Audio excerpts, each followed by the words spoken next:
These are Japanese planes.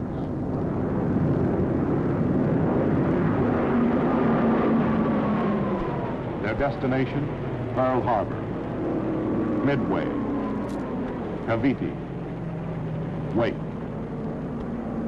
Their purpose, treachery, destruction, war.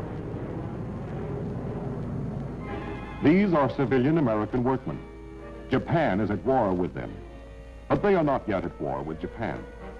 All they had come for was to build things, put a little dough aside for the kids, and hope to get home for Christmas with a family. No, they were not at war.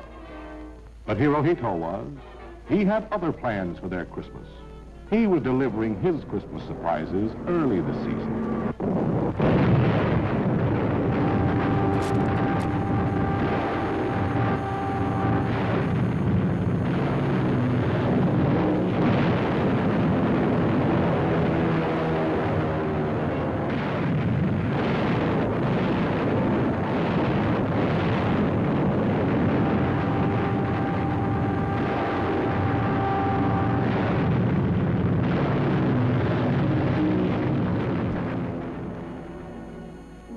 Some of these men wore navy blue, and some wore overalls. But through the enemy bomb sights, they all looked the same, just Americans. We learned many lessons that morning. One of them was the need for giving workmen at advanced bases military training. Civilians, for all their courage, lacked weapons or the ability to use them. If they were wounded, there was no government compensation. If they were captured, they were not entitled to treatment as prisoners of war. A new war presented new problems and a new solution. For out of the very fire that the Japs left behind them was forged a unique type of service organization, the Navy's construction battalions, or Seabees, as they came to be called. America's answer to the need for skilled craftsmen ready to work under fire and to defend their work and themselves against enemy attacks.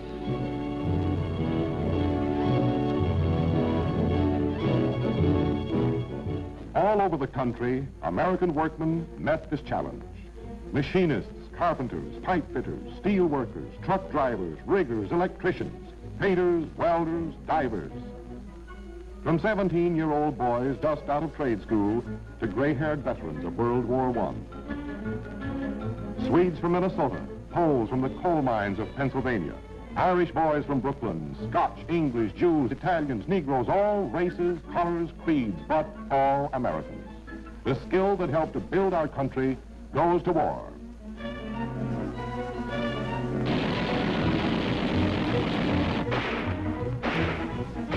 Not in 7 easy lessons, but in 8 tough weeks, the Navy teaches the civilian craftsman to be a fighting builder.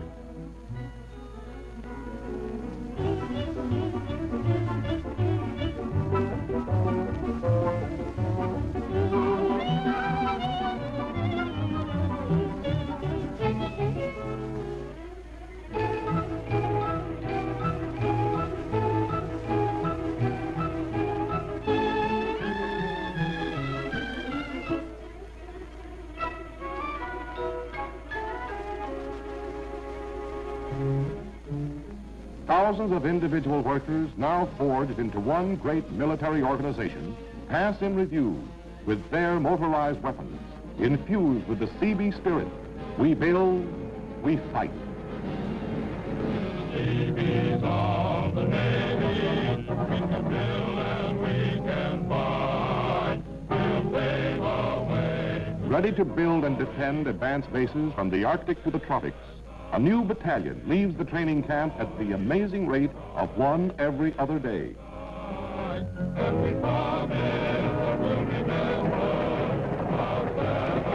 American workman is defenseless no longer, shoving off for battle stations.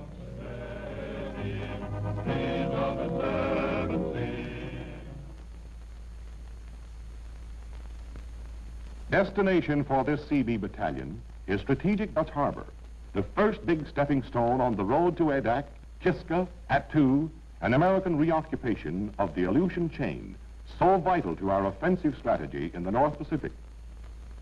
Towering snow-capped mountains rising from the sea make this great arsenal of the North one of the most impressive sights in the Western Hemisphere. But the Seabees haven't come to admire the scenery. They've come to change it.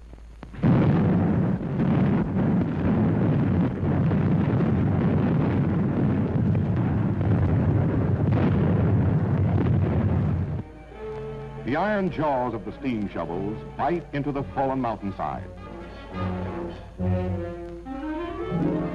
Bulldozers, heavy tanks of construction, level roads where only walls of earth have stood before. In weather so cold that concrete has to be heated before it can be poured, the Seabees are on the job, laying foundations for gun emplacements, oil tanks, storehouses, concrete foundations on which victory will be built. The fine art of logistics, a big word for the big job of getting the right thing to the right place at the right time, made it necessary for the Seabees to bring their own lumber yard with them. And lumber plus Seabees quickly adds up to an imposing total of barracks, hospitals, shipyards, warehouses.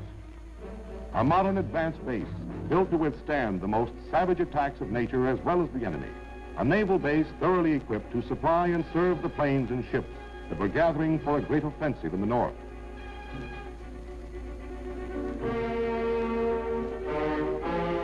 No longer would warships damaged in action have to creep back to Seattle for necessary repairs.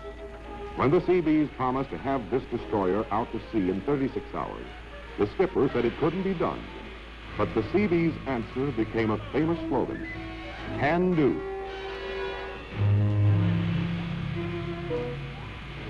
"36 hours later, the destroyer was rejoining her task force, and a jubilant skipper was expressing his gratitude to the Seabees in an official commendation. "In all my experience with shipyards, I have never seen such tireless energy. In spite of suggestions that the Seabees be relieved for rest, many of them worked 36 hours straight until the job was done." That's how the Seabees became a legend in the Aleutians. That's how victory was made inevitable at Attu.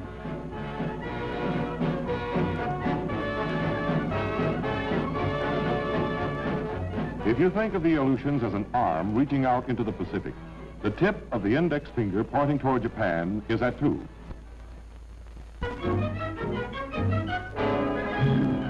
Cold, bleak, and forbidding, Attu had been a forgotten and unwanted island until it suddenly sprang into the headlines as a Japanese beachhead, threatening the security of the Western Hemisphere.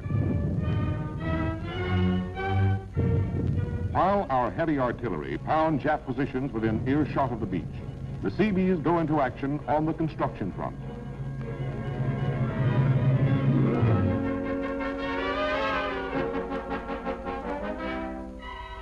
Today's beachhead becomes tomorrow's naval base.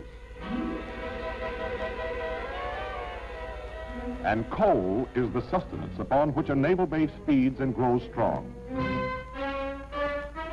Whether it's hand-to-hand fighting or hand-to-hand unloading, Seabee stevedores know their job. Like a line of ants and just as tireless, they carry their heavy load across the barren slopes and valleys close behind the battle line. Huddled around the fire of their first pitched camp, it's a warming thought to realize that this desolate corner of the world is their own little piece of America. But the Seabees are practical guys who like their warming chow along with their warming thoughts. And hot beans and a cup of Java hit the spot on these sub-zero mornings, when there's a day's work ahead to be finished by noon. With rifles on their backs or close at hand in case of enemy attack, they throw up temporary barracks.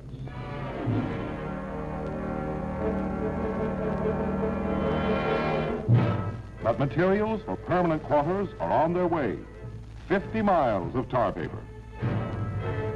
And buildings shipped in prefabricated sections that fit together like parts of a jigsaw puzzle.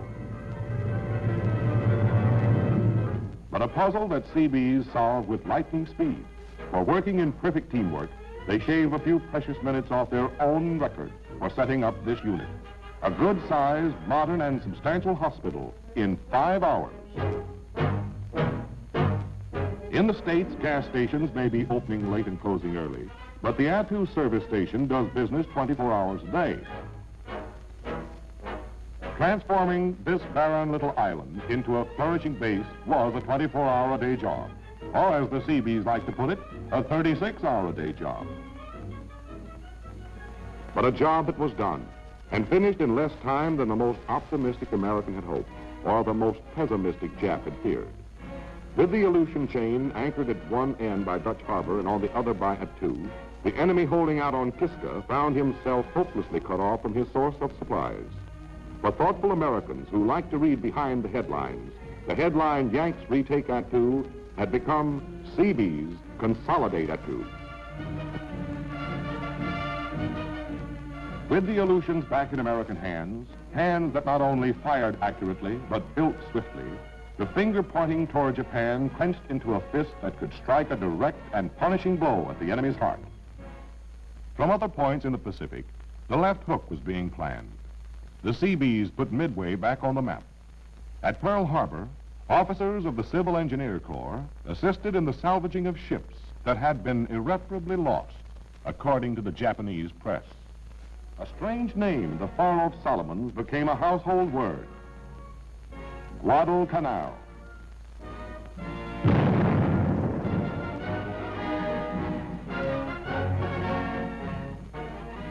At Guadalcanal, the Marines add a new verse to a famous song.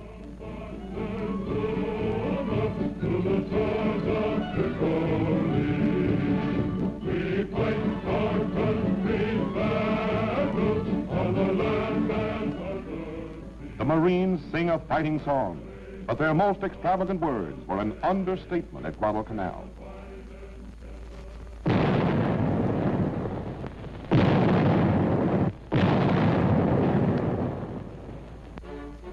Yes, when you say Guadalcanal, you say Marines. But those Marines will be the first to tell you that if they made history at Guadal, those Seabees working and fighting shoulder to shoulder with them made something more tangible than history. They made a thriving base out of the flaming wreckage that was left after Johnny Marine had proved his point to Mr. Tojo that this island was too small for the two of them.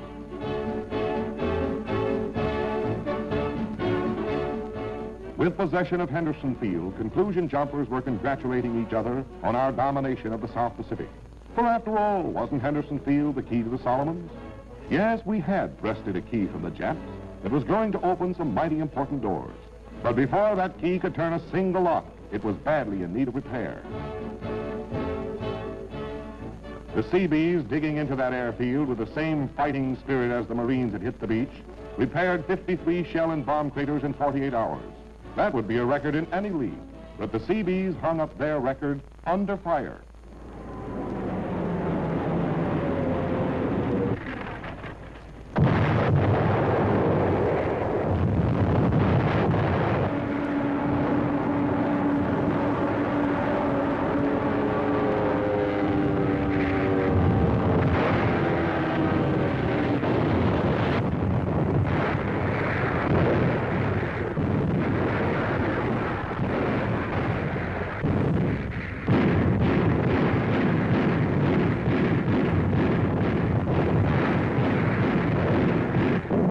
Who got this one was a shipfitter first class, but he seems to be a first-class gunner, too.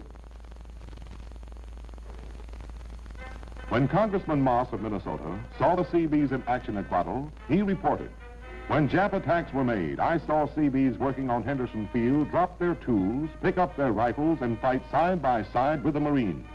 When the attack was over, the Seabees put down their guns, picked up their tools, and calmly went back to work again." Just in time to fight off the enemy's most desperate counterattack, our fighter planes were able to use the runway.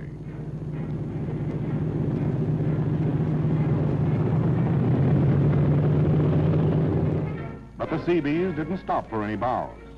They knew it was their job to put Guadal on the offensive. Widen the field. Lengthen the runway. Place the fill. Grade the surface. Level it off. Make it navigable, not only for fighter planes, but for flying fortresses. In so short a time that even the slant eyes of the enemy opened wide, the field is ready. And as the first bomber takes off on its mission of softening up enemy bases for the landing operations ahead, the Seabees win a two-fisted tribute from a two-fisted Marine, Lieutenant General Vandergrift, who said, "I don't know how we would have gotten into the air without the Seabees." The spectacular speed with which bombing operations got underway from Henderson Field played havoc with the Japanese timetable of conquest in the Solomons. Bases from which the enemy planned great offensives found themselves desperately on the defensive. Every day our bombers were carrying the mail to Munda, Kolombangara, and Bougainville, the mail that contained nothing but bad news for Hirohito. If the Japs were to regain their initiative in this theater, their rising sun had to go up over Henderson Field again. This was the aim of the powerful enemy fleet which sought to pierce our naval defense of Guadalcanal. These were making routine repairs on this carrier when she received orders to put to sea immediately to check the enemy counterattack. How those Seabees stayed on the job through the critical sea battle that followed is a story that construction men will still be talking about when this war is safely bound between the covers of history.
Stations become synonymous with battle stations, as the Seabee motto, "We build, we fight," is written in the blood and fire of an unforgettable moment at sea.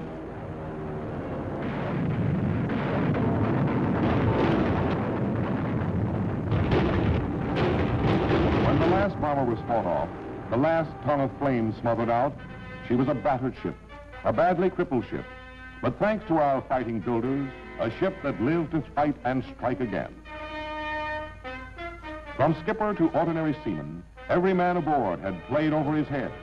And for those 75 Seabees, Admiral William F. Halsey, Jr., commander of the South Pacific area, had a special word of praise. Your commander wishes to express to the men of the construction battalion his appreciation for the services rendered by you in effecting emergency repairs during action against the enemy. I hereby commend them for their willingness, zeal, and capability. The Seabees can do.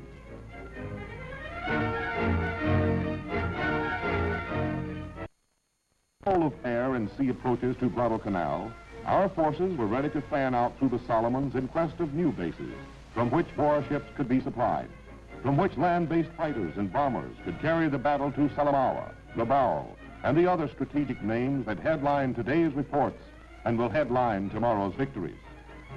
Halfway between Guadalcanal and the enemy stronghold at Bougainville, Rendova was just another South Pacific jungle until the Japs made it an important stopping-off place on our itinerary.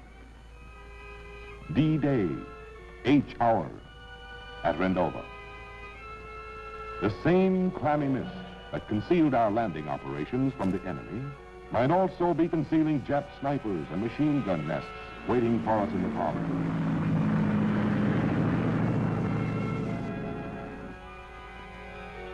Army, Marine, and Seabee teamwork take another beachhead.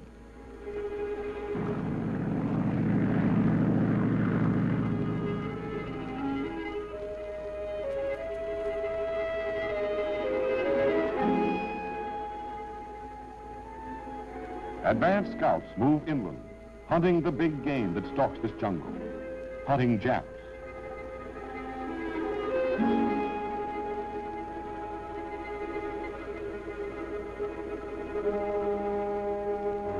planes flying low and the jungle fighting are better for the newsreels. But the backbone of invasion is supplies. And throwing up an air umbrella to cover those supplies before enemy planes can blast them from the beach.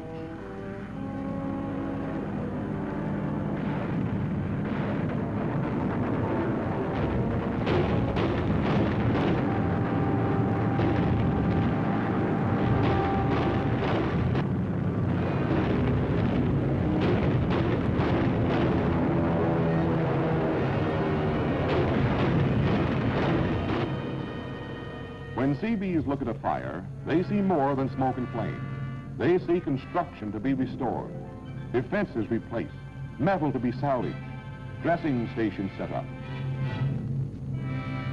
But not all the Seabees saw these things in the fire on the beach at Rendova. Not all the Seabees will come back from Rendova.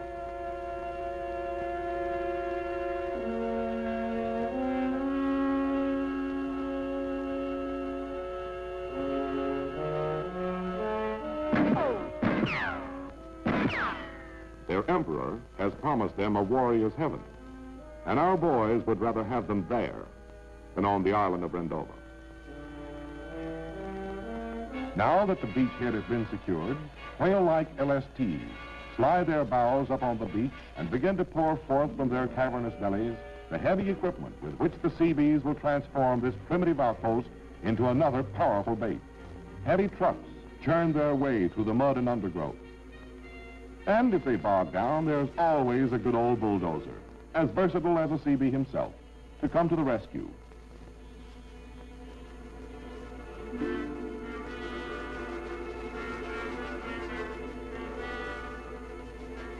Another favorite with the newsreels is the big gun blasting enemy positions. Less familiar is the back-breaking job that must be done before that gun is ready to go to work. Like some giant prehistoric beast, the 155 lumbers through the jungle, guided by Seabees to the place where it can do the most good, shelling the vital Japanese stronghold on nearby Munda Point.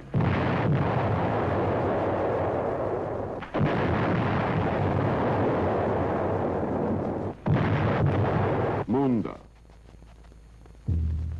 Once a tropical paradise on a blue lagoon. Then a threatening enemy base. Now, a desolate graveyard of dead trees.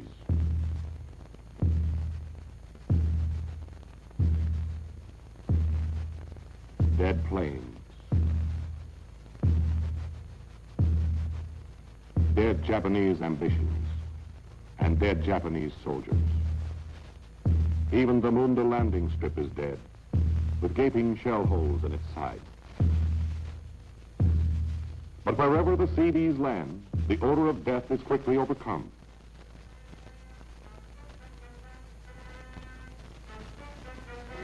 For they work a new kind of magic in the tropics that brings dead island bases back to life again. But their magic has a simple formula, 1 part sweat and 1 part know-how. The Seabee word for getting materials where you can find them. In this case, tropical coral to surface the shell-pocked landing strip. Imperative that landing strip be readied as soon as possible. That was the message from headquarters. At Munda, the impossible, what even Air Corps authorities considered impossible, the Seabees accomplished in 5 days.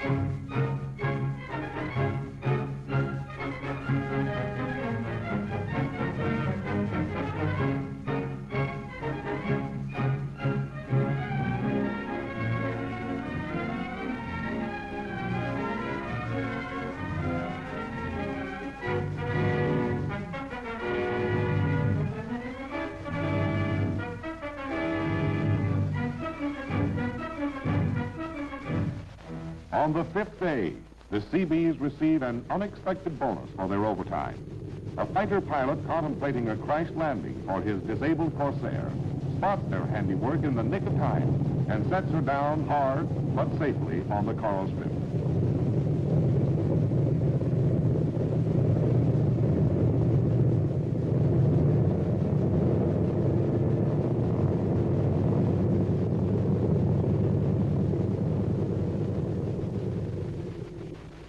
A wordless but eloquent tribute to the Seabees. The roar of powerful engines, the din of air traffic, incorporates Munda into the intricate network of allied bases in the South Pacific. Munda has risen from the dead.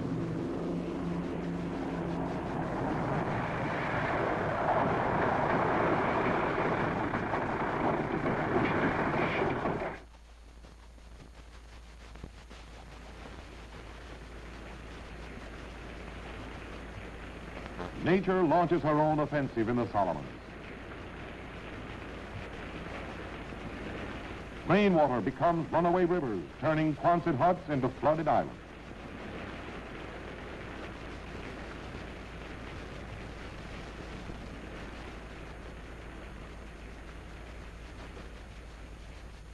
Roads which the Seabees cleared and surfaced are swallowed in mud.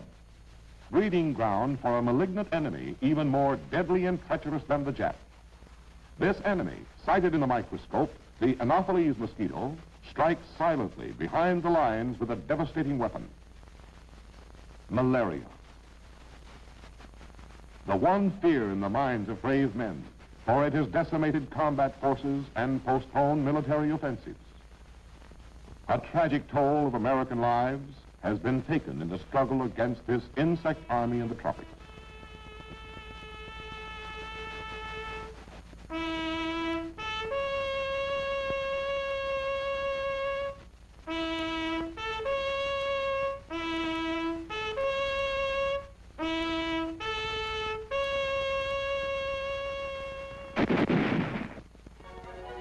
But the fight for life goes on. The shock troops of insecticides slog into muddy action. Under the supervision of the Medical High Command, the Seabees launch a new offensive against the hidden enemy.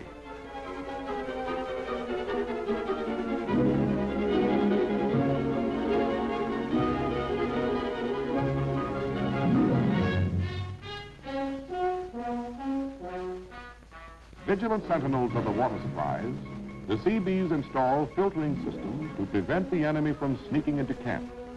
For the streams are tropical sirens, beautiful but full of death. But like our enemies, malaria fights a losing battle. The water runs pure and the men grow strong. Vitality surges through the base again. American laughter, healthy appetites, spiritual strength. Another triumph in the Seabees' constructive conquest of the tropics as they go blasting their way through the South Pacific.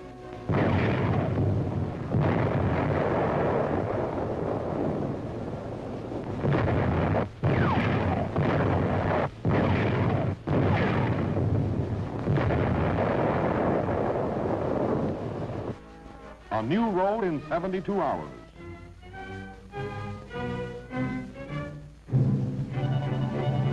1,200 Quonset huts in 8 days.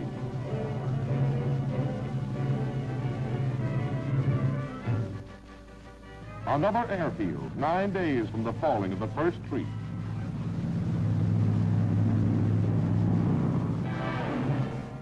And so the work goes on.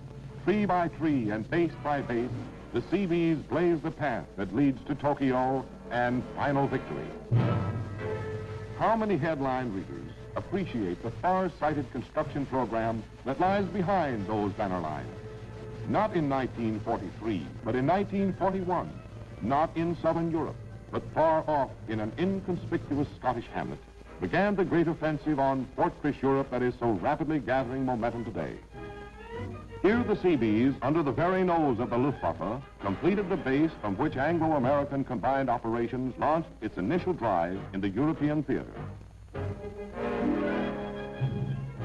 Before the Navy's builders arrived, There was nothing here but an ancient fishing pier. 2,400 feet of ocean-going docks had to be constructed on the Clyde to accommodate our invasion forces, shoving off for their African adventure.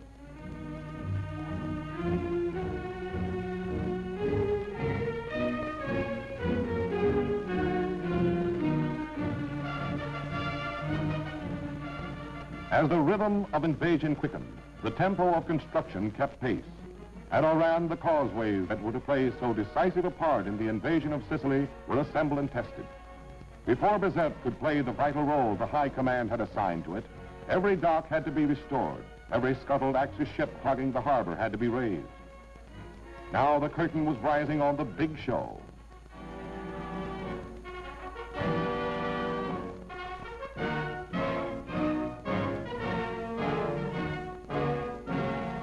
Bound for Sicily, the largest armada the world had ever seen. While the democratic people of the world held their breath, more than 2,000 vessels labored through angry seas to bring the war to Mussolini's doorstep.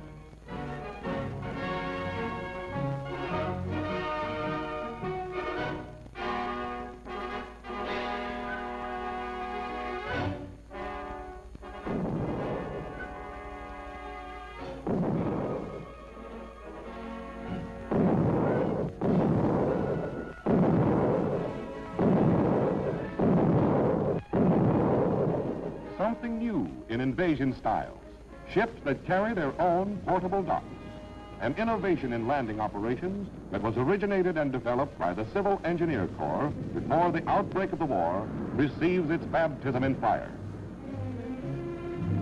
Not even the Sailor's Bible, the Blue Jacket's Manual, can tell them how to secure the heavy pontoons that form the causeway from which the LST's equipment is unloaded when the shore is too shallow for beach landing. For these Seabees are adding a new page to the handbook of seamanship. As coolly and efficiently as if this were just another practice landing at Norfolk Bay, our amphibious forces barge in on Signor Mussolini.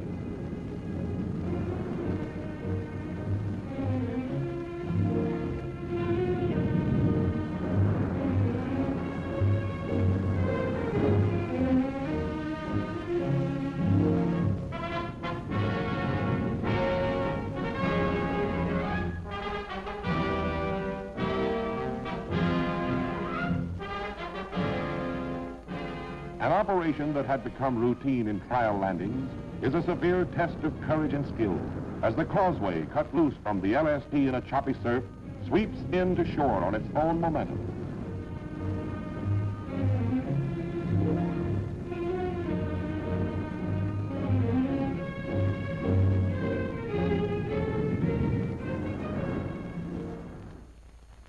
Conqueror of Arctic wastes and Solomon jungles, finds itself another job. The bridge from ship to shore stands firm. The first cat rolls down the runway. The beach has been occupied without incident, except for an unexpected offer from a group of Italian defenders who wish to help with the unloading. But Hermann Goering's dive bombers prove less hospitable.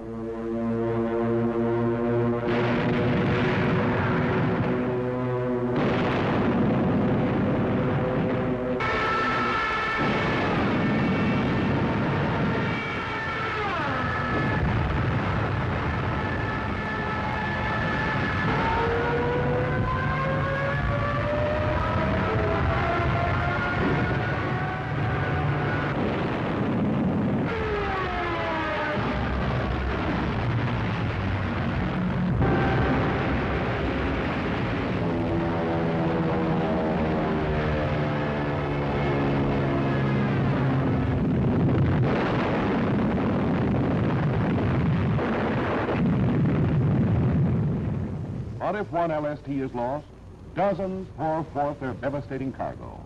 And the rumbling of heavy equipment across the causeways is the thunder before the storm that is soon to sweep fascism out of Italy.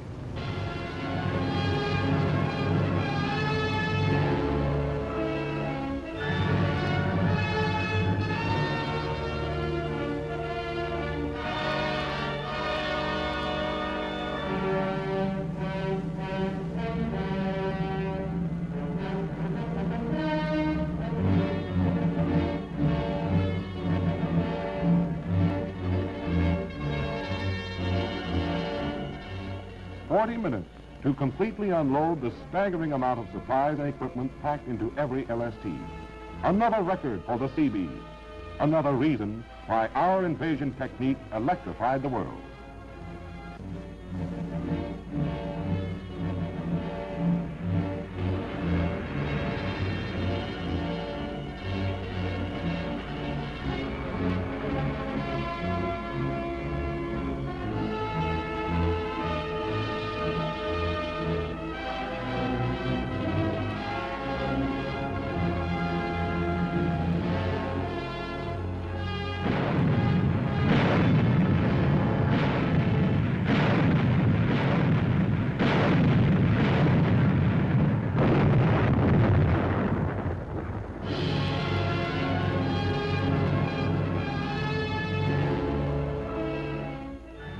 First to hit the beach and the last to leave, the Seabees are the cleanup men who salvage the wrecked ships and splintered causeways that are left in the wake of every invasion.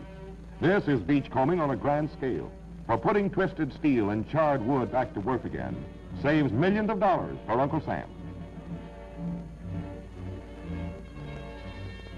Our motorized divisions roll along the main streets of Sicilian towns as safely as they cross the pontoon causeways. With Sicily secured as an Allied base, a new D-Day looms up, the most daring and significant D-Day of World War II, the first Allied invasion of Fortress Europe. Now, plans so carefully laid at the Casablanca Conference months before are ready to be translated into violent and victorious reality. As they approached the coast of Italy, they were constantly meeting up with other convoys until the sea was completely covered with ships, converging through the smokescreen on the Bay of Salerno.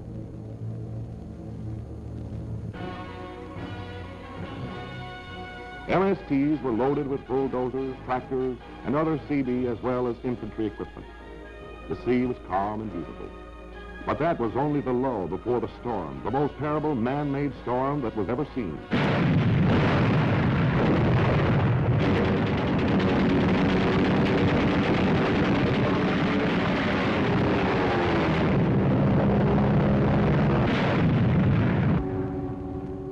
The commandos, Rangers, and Seabees in the first wave were perfect targets for Nazi artillery, firing on them from the hills. But they held on. Sudden death was in the air and hidden in the sea. One of the first pontoons dropped over the side, hit a mine before it could leave the LST. There were 35 Seabees on that pontoon. A bathing beach where fun-loving Italians used to sun themselves in peaceful days was soaked in blood. When you're in the spot our boys were in that night, it helps to feel that gun in your hand and to know you can return blow for blow. But those Seabees responsible for setting up the beachheads, marking off the spaces for the LSTs and LCIs to come in, and directing the traffic that had to drive onto the beach in the face of that terrible enemy fire, they just had to stand there and take it. The Seabees fought every chance they got, but there were thousands to do the fighting, and not enough to do those dirty jobs on the beach, without which our forces would never get ashore. Cutting through the wreckage of trucks and tanks that had been crushed by German firepower into a wall of twisted molten metal, the bulldozers cleared the way for powerful General Sherman.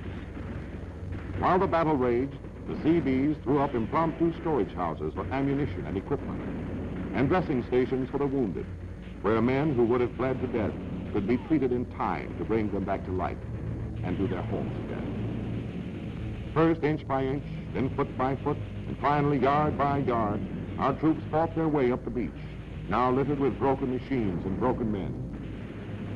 While the Seabees, with weary muscles but iron wills, went on unloading supplies until that bloody beachhead began to look like a naval landing base. There has seldom been so much courage in one place as on that beach at Salerno, from the lowest buck private to General Clark.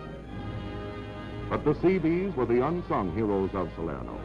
And as the armies of democracy drive north on the road to Naples, Rome, and further on, Berlin, every man who took his chances on the shore that night could tell you, if we ever go into action as hot as those bloody days of Salerno, I hope to God the Seabees are there with us.